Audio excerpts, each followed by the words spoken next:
Yeah, so typically we have these sort of double back-to-back KXs, which why you don't, and we use a different ID for each, unfortunately, and we market them separately. So the previous one was Tom Greenwood has just written a book called Overton's Garden, or somebody else who was on that. It was yeah, Yeah, fascinating. Overton's Garden. Yeah. Thank you, Sam. Yeah, absolutely fascinating. It's just coming out, just hitting the shelves. Really interesting, mind expanding.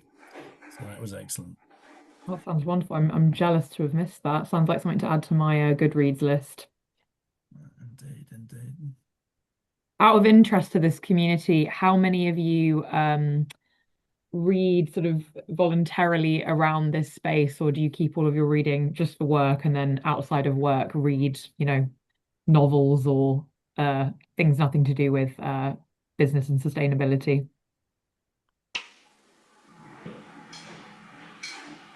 Big question. I suspect everybody's got a pile of books on their bookshelves that they haven't Mm. read on sustainability yet, and big change. You got Yeah, a mix is healthy, I think, Ben. I try to do sort of one on, one off. Especially in the summer, I'll be honest, mainly off because you need a good uh beach or train book sometimes. I'm trying to get through the climate diplomat book that was published last year, which is an incredible account of the progression of the COPs from a first person perspective. But unless you're in the weeds of the UNFCCC, can get quite dense at times, and I have to alternate it.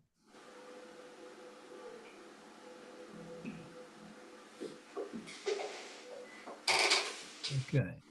Let us just give it. Yeah, let's kick off. So, yeah, thank you everybody for attending for the next 45 minutes. So I'm Sam Baker. I'm a director at Business Declares. For those of you who don't know us, so Business Declares is a business network. It's free to join, and we really stand for three things. We ask businesses to declare an emergency around the climate, around biodiversity and biodiversity loss, and also about social equality and racial justice. So that's what we do. We work with our members, and we work with others to try and sort of underpin change in those three formative areas.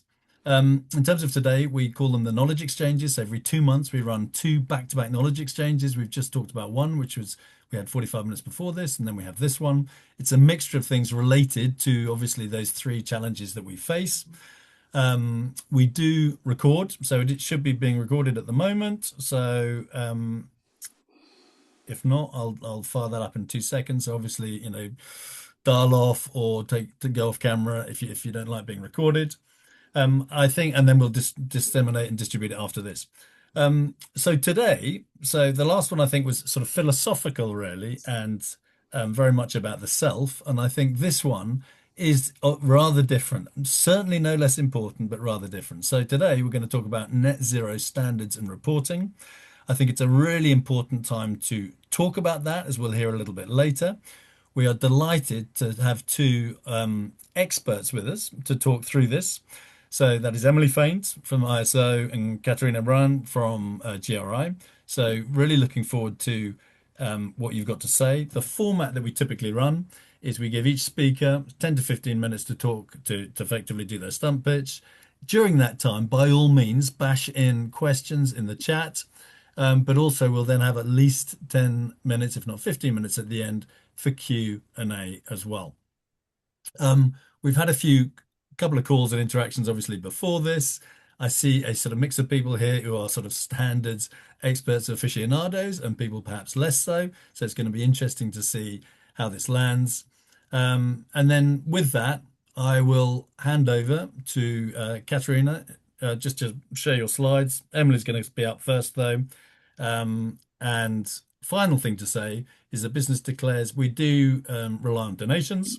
And so we will put a link in the chat around two things. One is our manifesto, which explains what we stand for in more detail. And the second is a link to donations if you feel so minded. So with that, Katerina, do you want to fire up your slide? And then maybe Emily, you're off. Thank you very much, Sam. We'll be very much a dynamic duo throughout this today. But just to echo our thanks for being invited to speak to you all today, and hello to some of you who are already familiar to us and involved in this really important work that we're going to speak to you about today.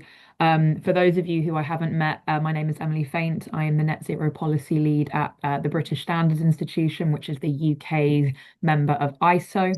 ISO, as we'll go on to explain, is a federal network of government recognized national standards bodies, a multilateral system of standards. And it is the UK that proposed the development of the ISO net zero standard, which is why you are hearing from me today on this topic. But as we are going to explain today, and as you can see on screen, today is really about understanding the incredible progress that has been made to mature, consolidate, and converge this core suite of net zero transition planning standards. We're going to talk a little bit more about how we got here, so that we understand how this space has evolved, because I'm sure I'm not alone in acknowledging up front here and thinking that this space has been incredibly busy, very difficult to keep up with, and has felt for the longest time very deeply fragmented. But ultimately, what we're here to talk about today is a story of progression, of evolution, and we want to ensure that all of the different components of this transition are well understood. And also, we can explain clearly how you can take advantage of them to accelerate the transition from your own organization's perspective and also the networks that you work within. Before I give sort of a little bit of an overview of each on screen and pass to Katerina to speak about how we got here, can I just ask the group, how many of you here are businesses based? Well, actually, how many of you here are businesses, first of all? Because I'm aware that some may be businesses, some may be from other sort of NGOs or other organizations. How many here are businesses, and also how many here? Fantastic, I'm seeing some thumbs up. Um, how many here of you are sort of multinational businesses? That might be another one to check. Because it'd be interesting to discuss whether we're looking at multinational businesses here, national businesses, or SMEs. Oh, okay, big explosion of thumbs up. Great. So we have a good spread here. So chances are you've encountered at least one, if not multiple, of these standards before. But what they are is the greenhouse gas protocol, the sort of one of the most well-known standard sets in the world for greenhouse gas accounting, measurement and reporting.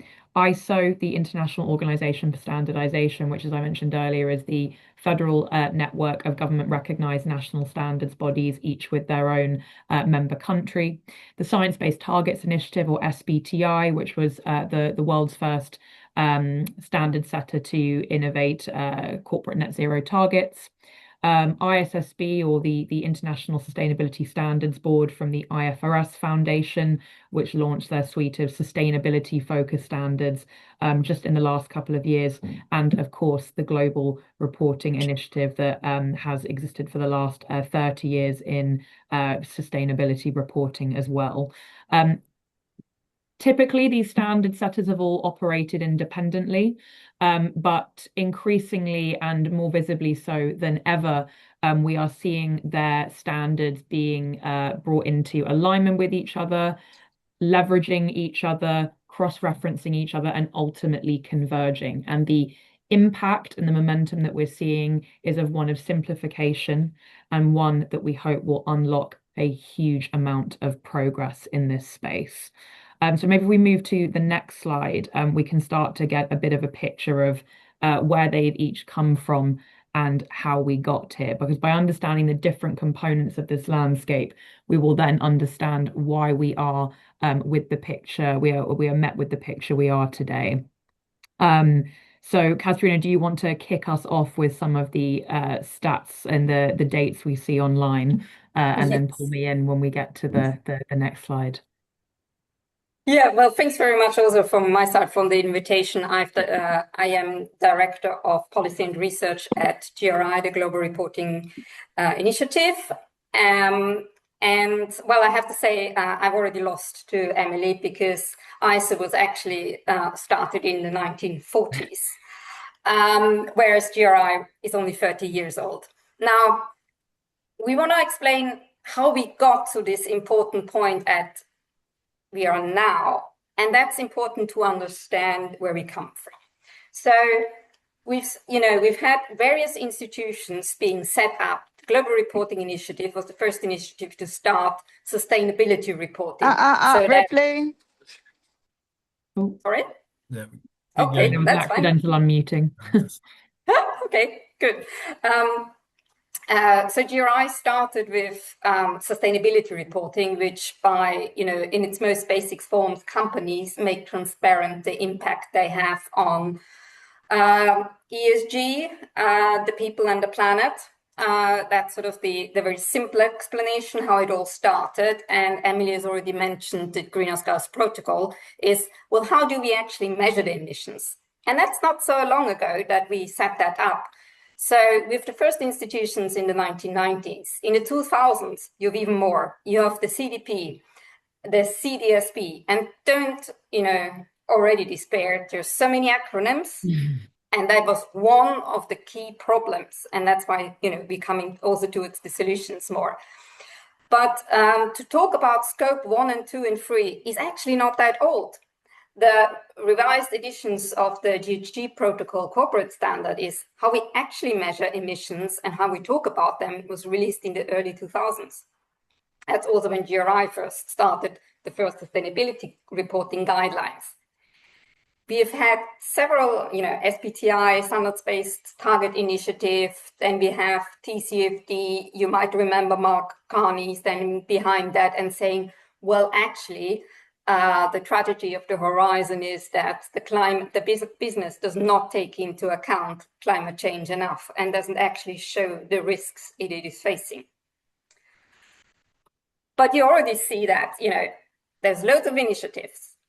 Actually, by the time, we're in the late 2010s, early 2020s, 98% of large multinational companies report on sustainability. So you might as well ask the question, what's the point? Has it really been successful? And I just to compare, since 2000, global CO2 emissions have increased. They've nearly doubled. Average temperature rise from 0.7 in 2000 to 1.4 to today. So you say, okay, you have a lot of reporting, but has it actually changed? And it's a very valid question. And I think that's where we need to see, and what were the problems? There was a lot of reporting going on. And I'd say there were a lot of concerns of greenwashing, meaning that you can't trust the information, what is in a report and what businesses have disclosed. And that's not necessarily always a bad intention, but it was also not so clear how companies should disclose such material. What are the pathways? What is actually about, science-based? What is science-based and being in accordance with the Paris Agreement?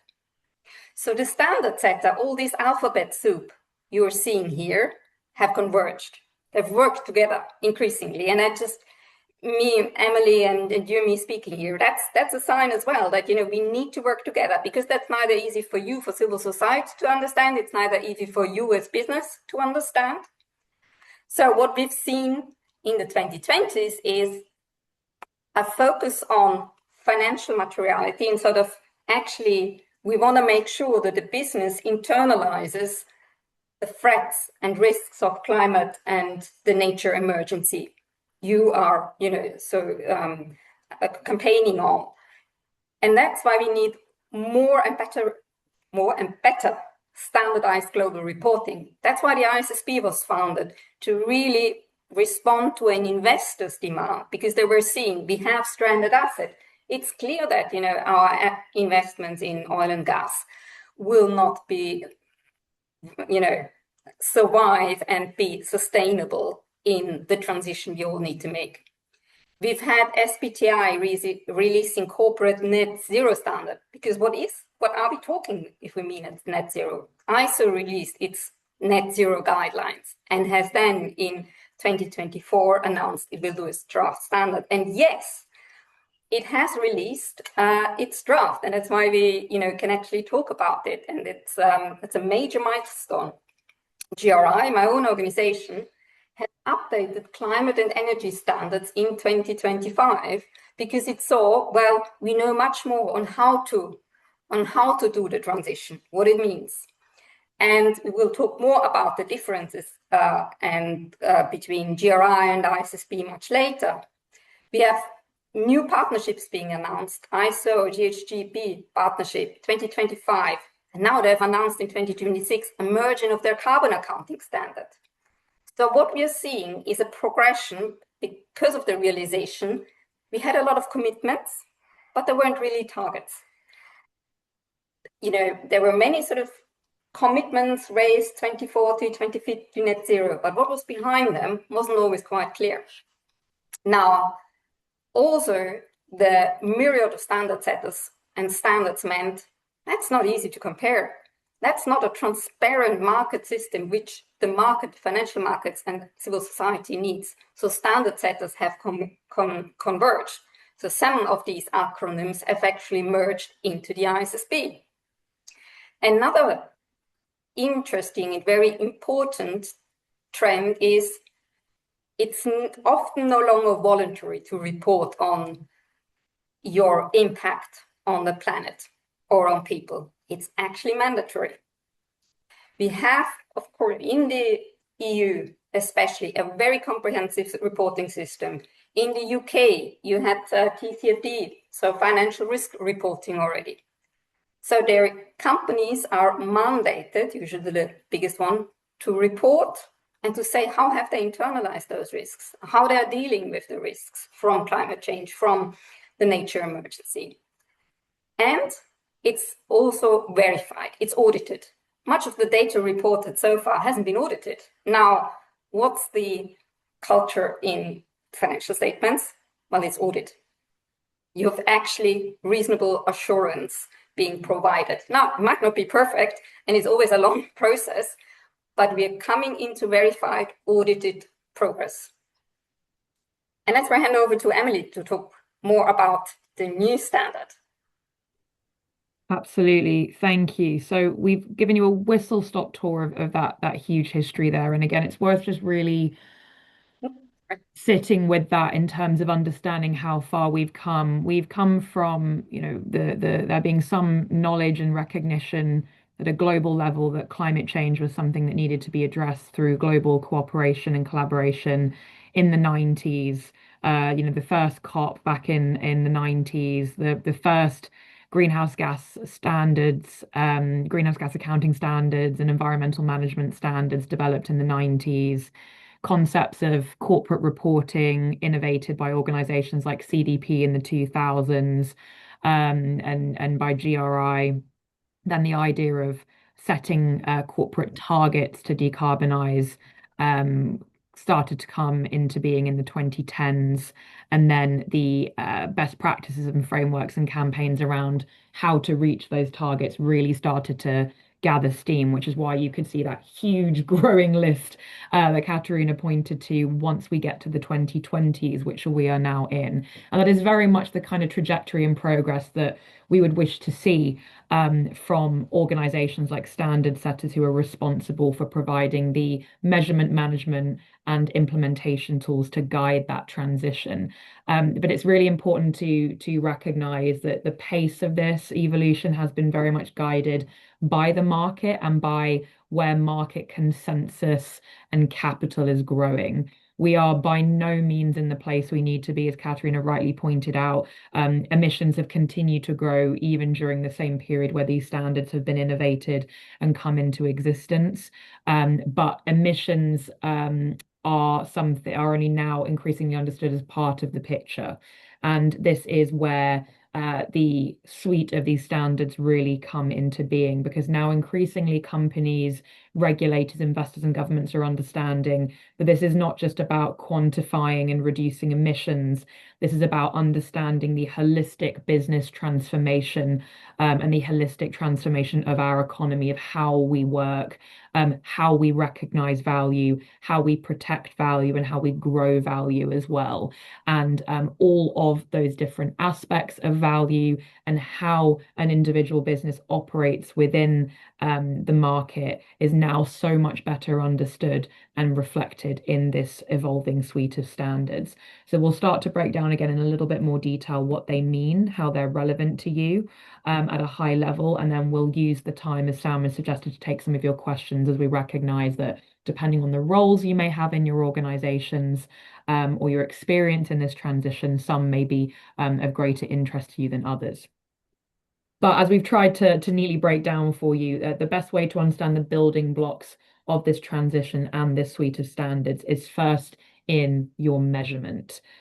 You cannot manage what you cannot measure is a phrase that we all know well, and that is extremely true when it comes to managing your net zero transition. And this is where some of the most difficult work has been done, led in particular by the phenomenal expertise of standard setters, such as those in the Greenhouse Gas Protocol and the International Organization for Standardization. So, as Katharina excitingly announced, and we really should understand the impact of this, after developing separate suites of standards on carbon accounting for decades, the Greenhouse Gas Protocol and ISO announced last year they would be forming a partnership to bring their suite of greenhouse gas accounting standards into alignment with each other. So as Katharina said, that's not interoperability, a word that is often bandied around and meaning different things, but that is true, genuine convergence, which is game changing, not just for companies, but also for policymakers and how we understand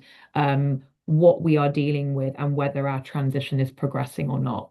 So in particular, the corporate greenhouse gas accounting standards, if you're familiar with your ISO 14064s or your Greenhouse Gas Protocol, corporate accounting and Scope 3 accounting standards, those are being developed to become one. There will no longer be two, there will be one, co-branded between the two organizations, which is just a phenomenal step forward in convergence and crucially in simplification. There will be one way to measure and therefore manage your inventory, whether it comes to your emissions, your targets, your removals, and so on. That is an incredibly major win for us to really digest and to prepare for. So the partnership is expected to be completed by 2028, with the first exposure drafts released next year in 2027. So for those of you who are working either directly on the greenhouse gas accounting for your organization or working with those who are, make sure that your organization is following the developments from those standards bodies closely, because this is about to really gain speed.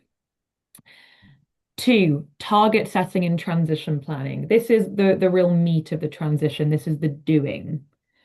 This is the part that when you look at the evolving landscape of standards, this has been the hardest part of the transition in many ways to standardize.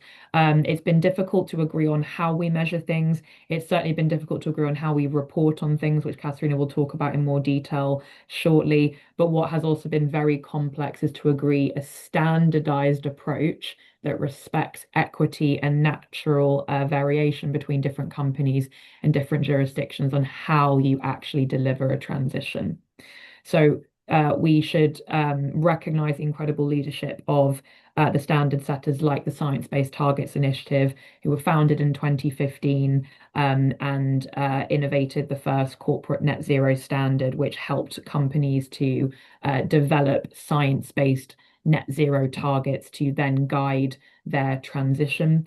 And in the last few months, SBTi have now published an expanded corporate net zero standard 2.0, which goes beyond just target setting and also starts to mirror some of the requirements that you see in the reporting standards around having an actual transition plan in place and further technical detail around the role of carbon credits and removals and such in that journey. So evolving from just target setting to indicating that you need to go beyond setting a target in order to have a credible approach to your transition.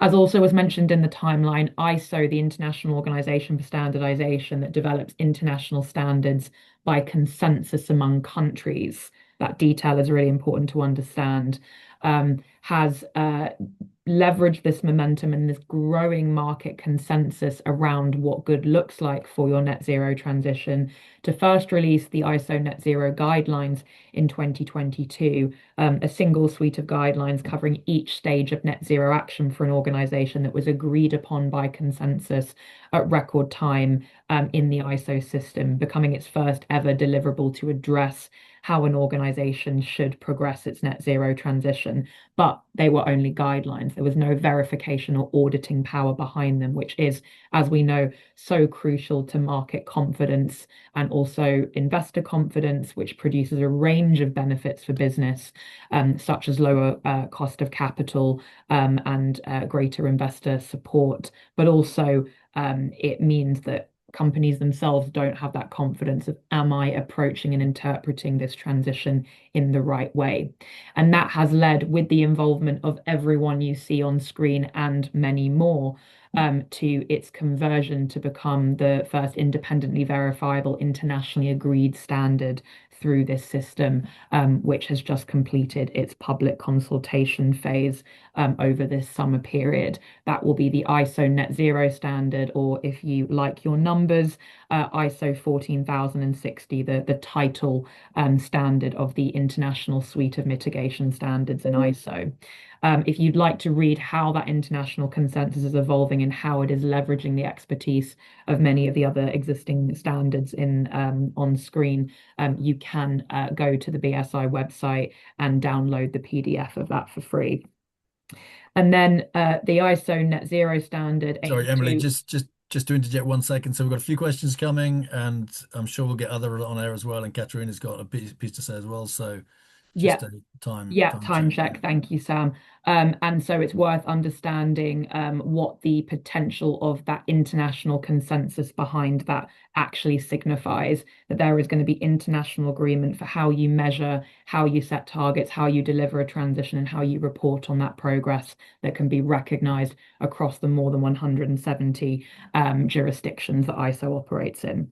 And this feeds, of course, into the increasingly mature and increasingly mandatory framework of reporting that Katerina will go over with you now. Yeah, thanks very much. There has been a lot of convergence, and the good news is we are converged to two global standard setters, which is the ISSB, the International Sustainability Standards Board standards, which focus on financially material disclosures, financial material reporting, and that's really at the core of what do investors need, because it's directly influencing the bottom line of the company. GRI, on the other hand, is complementary and focuses on the effect of companies, the impact of companies on people and the environment, so including climate change, but not only, even if doesn't affect a company's business and bottom line. And this is why they're both complementary. And for example, if you take, our, just transition, GRI has actual specific metrics on how a company can and should communicate on the impacts of a just transition to a worker. So, what does it mean to change your company, your business processes? So it's very much a complementary system that GRI together with ISSB is building out globally. Now, in the EU, actually, the EU has very comprehensive standards, and it is actually based on GRI and ISSB. So it built its own standards on these two standards, on these two perspectives. And many countries, about 40% of global GDP now is covered by a variation of these two standards. But we are not, at the end, and there's still a lot to do in terms of actually globally mandating to reporting. But we are stressing on mandatory reporting because it's usually more reliable, because it will be audited. And I can tell you an example. It means that that a company really has to adhere to the standards, but also these standards help a company to develop a transition plan, to actually get there to what it means to have net zero. And it's also useful for policymakers because they can see, okay, well, the companies have very much, they're not alone, they're not isolated. In their transition plan is a great communication hub, and they actually need certain policies and levers for change to support that transition. Now, I'm very conscious of time, and I really want to focus on and leave some time for questions. So I'll stop here on the reporting bit. And the good news is, reporting on net zero, you can do with ISSB and GRI. So I'll stop sharing. Yep. Okay, thank you so much for that. There's a couple of questions, but Father, I will take the prerogative of the chair to ask a couple of questions myself first, if I may. So I think that you mentioned financial materiality, and I guess listening to all of this, I'm excited and optimistic about the fact that there's forward progress, and I can hear that in both your voices. I'm also, as a layperson, as we discussed, frustrated, obviously, by where we're actually at. And you said something to me which I think is at the heart of this. You said financial materiality. So on the one hand, you could say bringing in financial materiality, absolutely critical to get people to operate against the metric that they hold so dear to themselves. Yeah. So what is that financial materiality? But the other challenge, and sort of perhaps real life, is that the financial materiality is, it's potentially sort of existential for quite a few of the businesses we're talking about, or certainly the products and service lines. If we think about the risk inherent in the level of warming that we think we're both experiencing and about to experience, then it's a systemic challenge. And the question I suppose I've got is do we, as far as I'm concerned, we don't really have the capability in the business, even the sophisticated businesses. If it's given to the sustainability team, for instance, to report with a little bit of input from the finance team or something like that, I'm not sure that the people doing the work have the capability to really think through the relevant scenarios that we face, which are many of which are done at a very high level, and to bring that to bear on their own businesses to properly talk about financial materiality.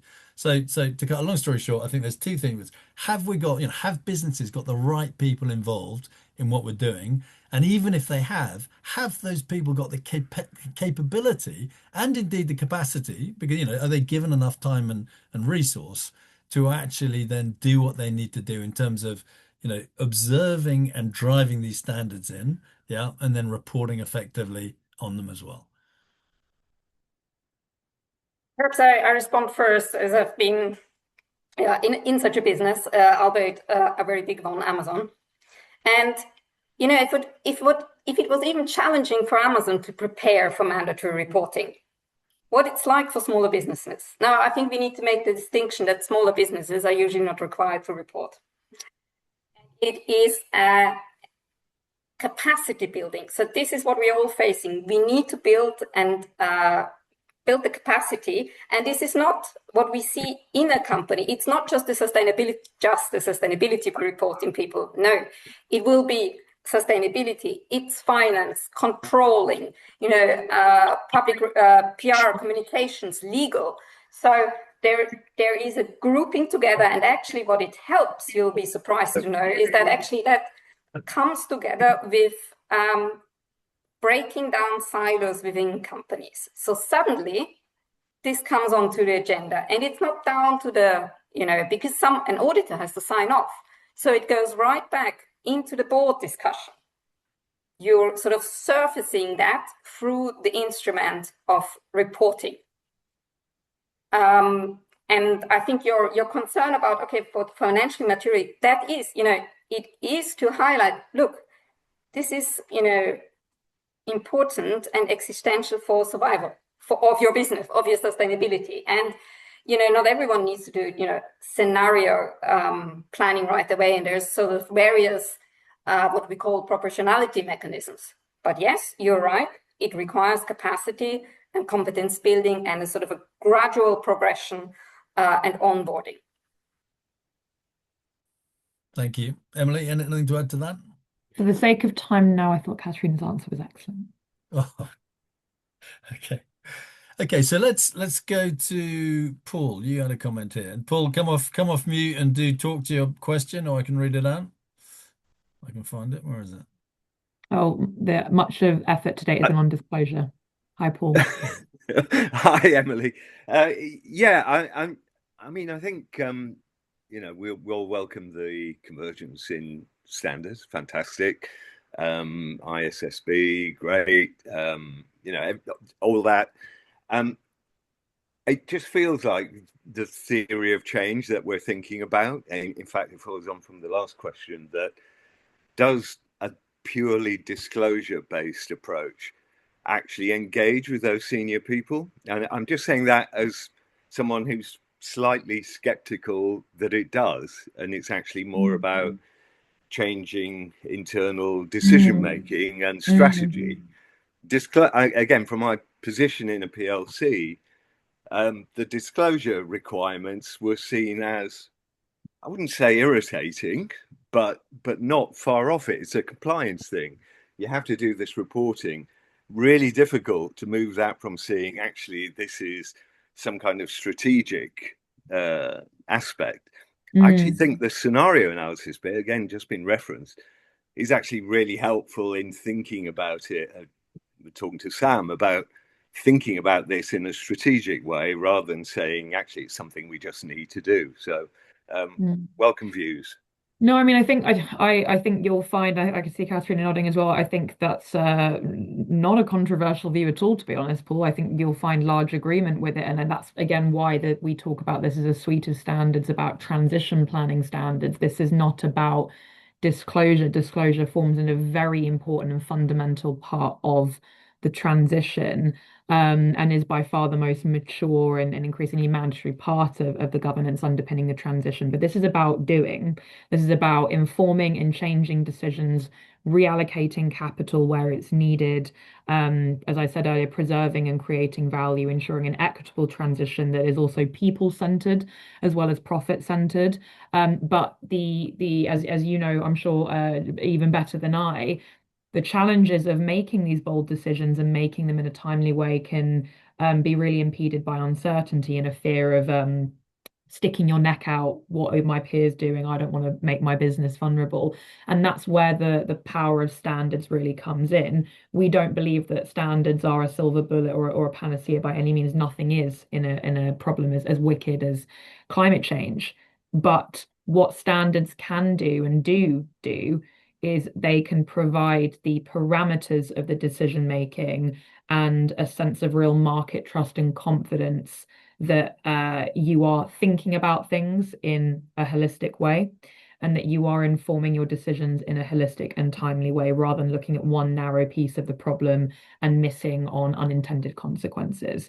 So disclosure has underpinned by measurement, of course, has been the most forward-leaning and mature part of this space.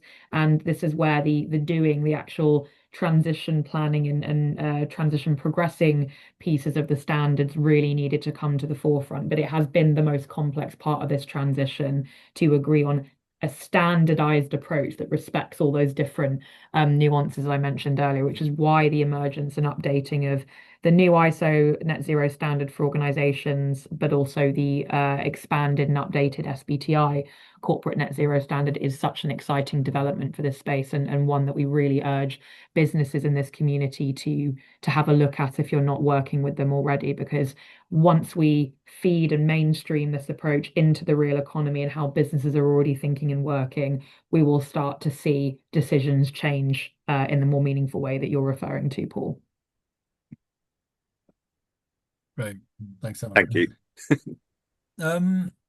Yeah, I think one of you mentioned, and many of us get around you, but you mentioned auditors. It seems they have an absolutely critical role to play in this. where are they? Are they sufficiently progressive at the moment? Are they, are they, I mean, clearly technically I imagine that they might be, but I could easily imagine a massive conflict of interest here, right? Mm. Well, perhaps not different from financial auditing. Auditors have to build up the competence and the capacity as well. So what we are seeing, it's when we are developing, when a country moves to mandatory reporting and when it, perhaps requires, in the future ISO net zero targets, well, actually the auditors need also to be upskilled. That's not, and that's what the Big Four have been doing. And that's what also, when it's not going so well, we've seen in the EU that, well, the auditors, there were very different audit standards in terms of interpretations of the standards. And that has led to sort of real issues for companies because they didn't know where the sort of the bar is, So when you look at what's happening globally, again, the EU has the most stringent regime on what the company discloses. It needs to be assured to a limited assurance. If you know assurance, it's not still the same as the financial reporting, but that's a challenge. Now, for all the others, I also always advise that look at what is that an audited information, and that's why also for a long time we haven't had sort of an auditable standard for net zero, and that comes where ISO and SBTi come in to really define it, what it is in detail. And just a final point on disclosures. Well, actually, it's not about the report. It's about when you report with GRI, you actually start identifying your impacts, talking with your stakeholders. That's much earlier than anything writing the report. But of course, if companies can also just see it as a compliance exercise. So I think there's various ways to see it. And if I can also add to that what this touches on as well, and that Catherine has expanded on brilliantly, is this system of, those of us in the standards body space call the quality infrastructure system, that system of market trust, which we already rely on for certifying and checking the quality of the food we eat, the health and safety systems that we rely on, the quality of our products. If you've got like a ladder in your utility cupboard, or the desk you bought, or in my case, on this very hot summer, I went on one of those blow up dinghies on the canal with some friends, and it had an ISO certification on it, which filled me with some trust, which tells us you are getting what you pay for, or the claims made by this company that's produced this product and service are true. That's what quality infrastructure does, and it's the system of measurement. Is a kilo a kilo? Is a ton a ton? Do I in the UK mean the same thing when I say a ton as my colleague in India might? So that we are literally exchanging things in the same way. Pillar of standards. Do we agree on what good looks like, a solution to a challenge? Accreditation, that layer of trust, the checking the checkers. So how do I know the auditors don't have a conflict of interest, to your point, Sam? Because they have gone through an accreditation process, and I have to adhere to those conformity assessment standards developed by accreditation. And then indeed conformity assessment assurance itself, the actual checkers, the auditors themselves that will come to your company or come to your sites and check requirement by requirement that you are doing what you claim to be doing in accordance to best practice standards. And I asked some of you about your reading earlier. If you want a lovely, juicy report which digs into this in more detail, I've just linked to you the major report from the OECD that was published last year, reinforcing regulatory framework through standards, measurements, and assurance, which looks at some of our most urgent market challenges around environmental governance, and actually including and naming some of the standards in this suite we've spoken to you about today as live examples of quality infrastructure in action, but also looking at other challenges that your companies may be grappling with in parallel, such as the emergence of AI and good governance under that. These systems already exist. and they are designed to work for you to make the market functional. What we haven't had to date, and this is why the timeline Katerina presented was so key, is we haven't had this good practice around net zero transition planning fed through those quality infrastructure systems. And that is why the emergence of things like the ISO net zero standard and others are so critical. They will start to turn those wheels that we already rely on. And that will be why auditors around the world will be trained and have new capabilities in net zero transition planning auditing, because an international standard is being developed with those requirements. And they are already using things like the ISO draft that was out this year to build their schemes and their auditing training around it as we speak. And I know because I've checked. Okay. So I hope that reassures on the line. Yeah, so very much hope they've been doing that properly over the last 10 years, and it's all just about to be brought to bear. So just last 2 minutes, last 1 minute. So Katerina and Emily, one thing from each of you, if it whether it's the engagement of a stakeholder or whatever it might be, to catalyze the sort of transition that you've talked about.